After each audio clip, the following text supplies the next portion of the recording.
So, Finding You was the track where this all began, wasn't it? It was the first song we recorded here.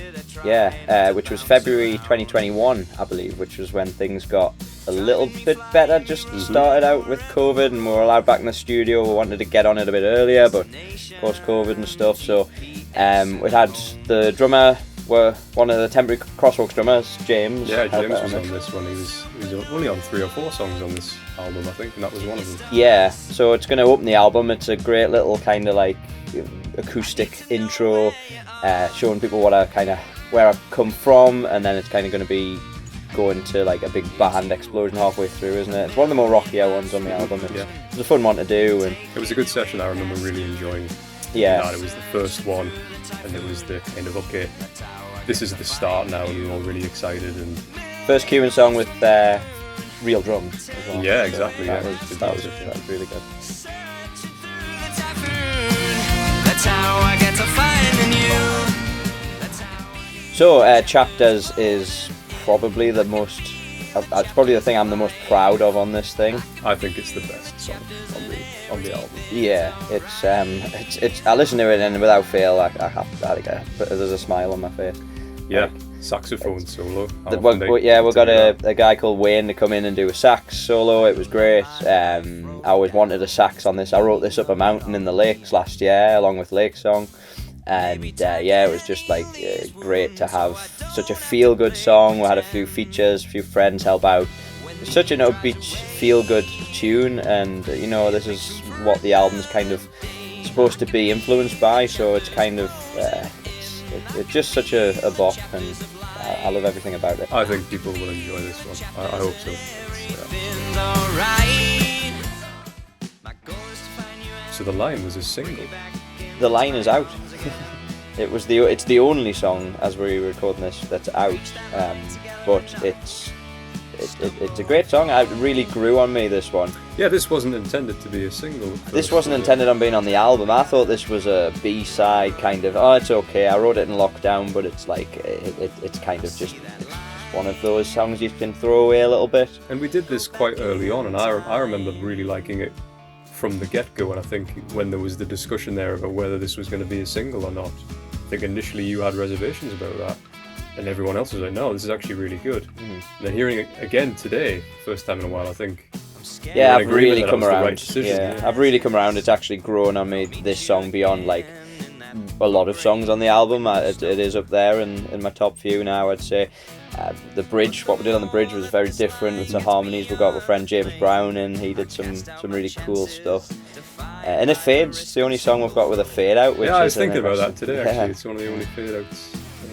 So that's the only fade out. The only fade out on the album and stuff. So it's fantastic. Good acoustic driven song, this, I really like it. Stopwatch is ticking and my patience. So Lake Song is the country song on the album, which I always wanted to write a country song, which is great. I've got one now. So I took myself off to the lakes in like summer 2021, summer last year. I wrote this in chapters. I wanted to write a story song as well. I've never done that before, so it's about like a couple just having a great time down by the lake on a Tuesday night, which was when I went up there. I had a strange experience by myself on top of that mountain. But I wrote these 2 songs, so I'm very glad that I did that. It's got a fiddle in the song. Yeah, we got Niles on for this one, who's a fantastic fiddle player, isn't he? Yeah. What he brought to the solo section here, I think, is so good. Yeah, he was in and out in like 10, 15 minutes. Yeah, that was the quickest turnaround on a recording I think I've ever experienced. He was just came in, did it, done. Yeah. It was fantastic to watch that. Another feel-good song. It's just great. It's got a lot of stuff we're influenced by on this, backing and stuff like that. And this one's going to be fun to do at live shows as well. So looking forward to it. On the beach.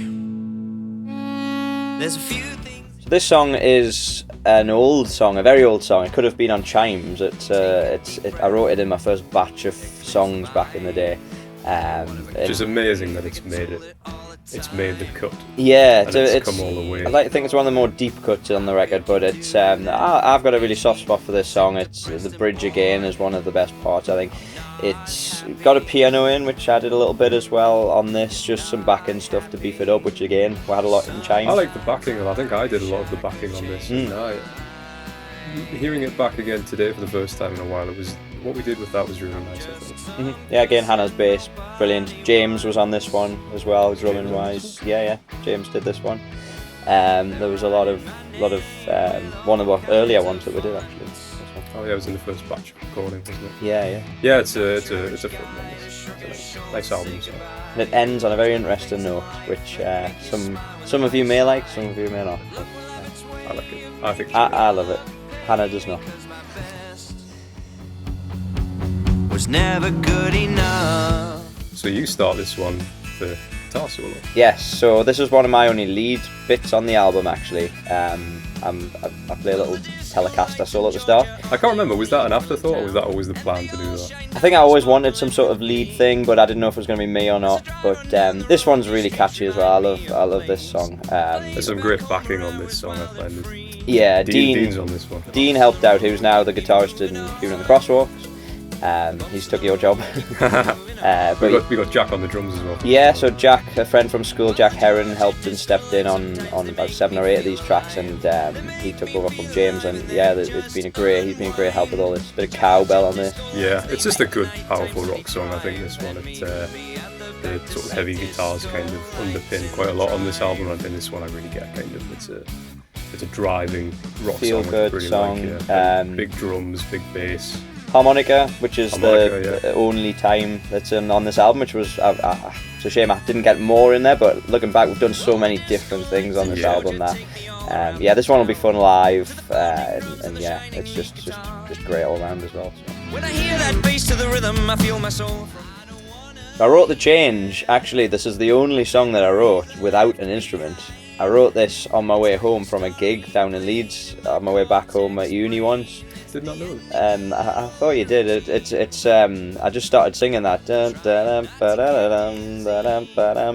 which is the hook of the chorus. I remember when you first played me that actually, it had this kind of 50s sort of doo-wop vibe to it. And then it became this sort of gospel-ish. I wanted that soul gospel, so yeah. you know, this one's crammed full of backing singers. There's some behind the scenes stuff we did for this one. It's really soulful. There's an organ in it. Thanks to you, put a little bit of organ in it. Yeah, just a big grand song. I think this is another one of those bigger rock tracks on the album. There's a couple of tempo changes, which was a bit hard in the studio. This was another challenging one, I remember, especially tracking the drums for this, because we had given James a lot of tempo changes to work through. I remember when we finished that, the payoff was great, because it's an interesting arrangement, this, and I like how it speeds up and slows down in different parts. And it's also the only song of mine which well, no, there was another one on this album. It's the only song of mine that has other lead vocals. We've got Brass Monkey and do the low changes coming bits, which is a bit of a quirky decision, but it fits. I always wanted that kind of low voice in there, and there's just so many elements to this song. It's got a good place for me, this one. I'm looking forward to it being out there for sure.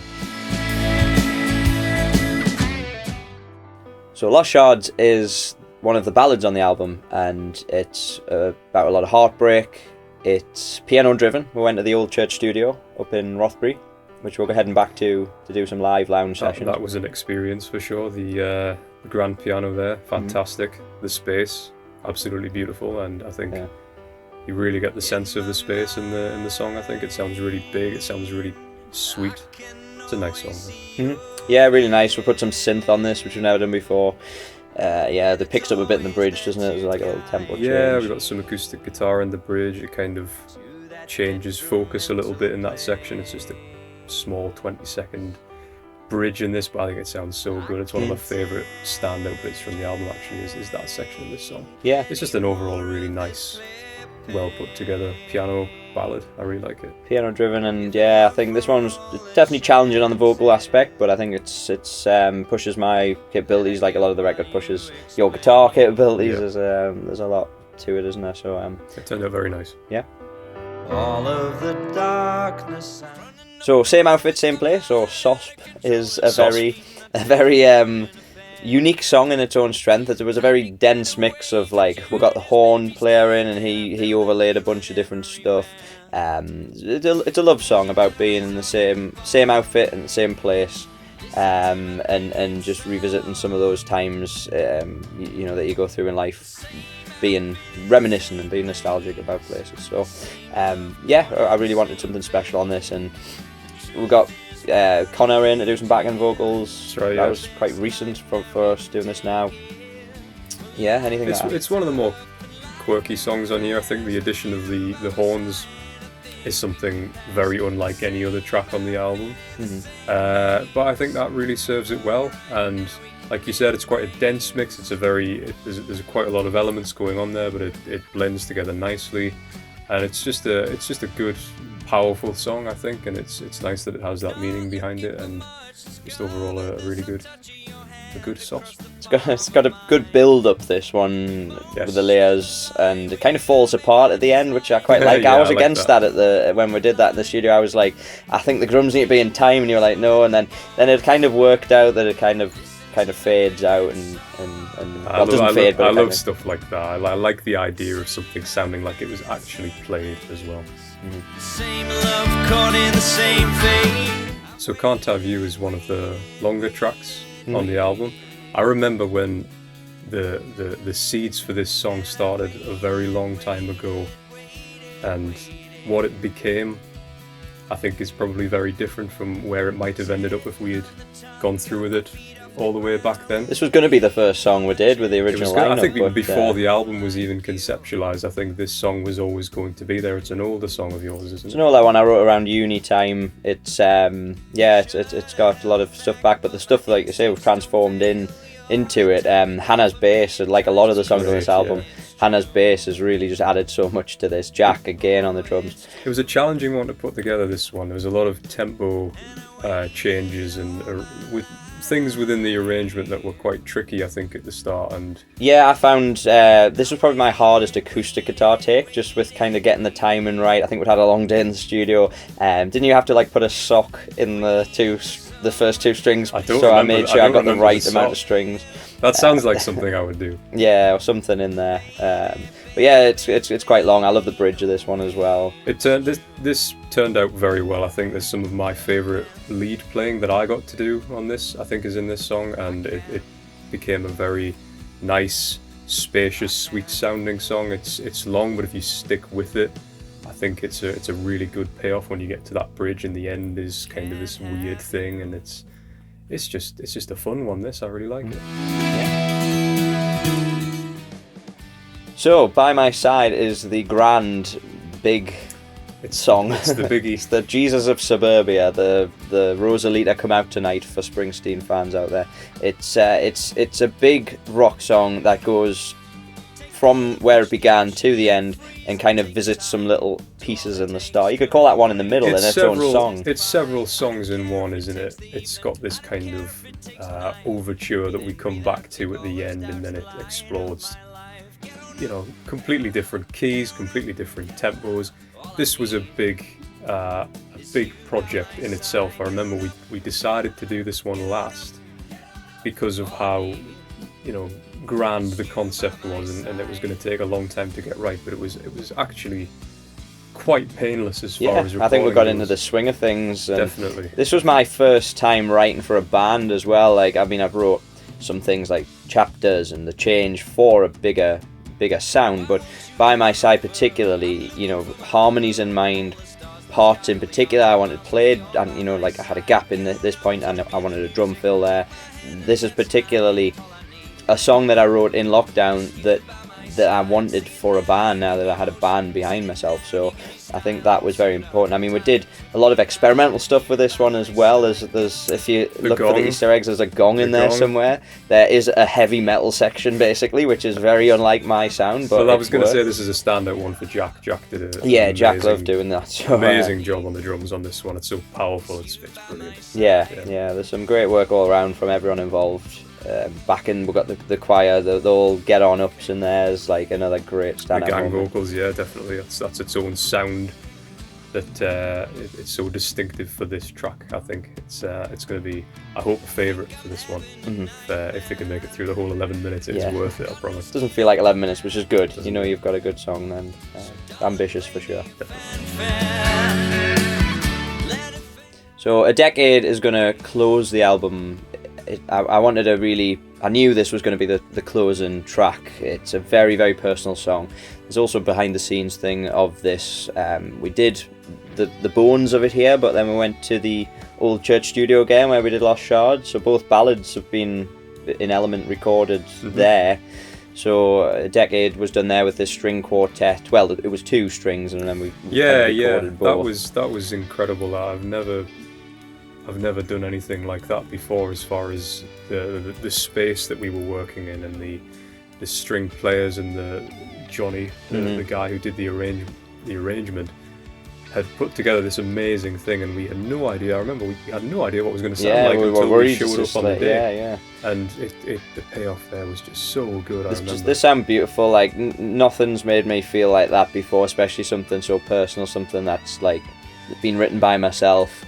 First time I heard those strings when we pressed record, I was like, I don't cry much, and I was nearly there. And that's why I wanted a big grand 2-minute outro on this. And of course, the main part of that is the big guitar solo, which you've absolutely smashed on that recording. So that was very fun to do. Yeah, very hard. It was trying to put together a guitar solo isn't the easiest thing at the best of times, but a one where the focus is entirely on me for that 2 minutes.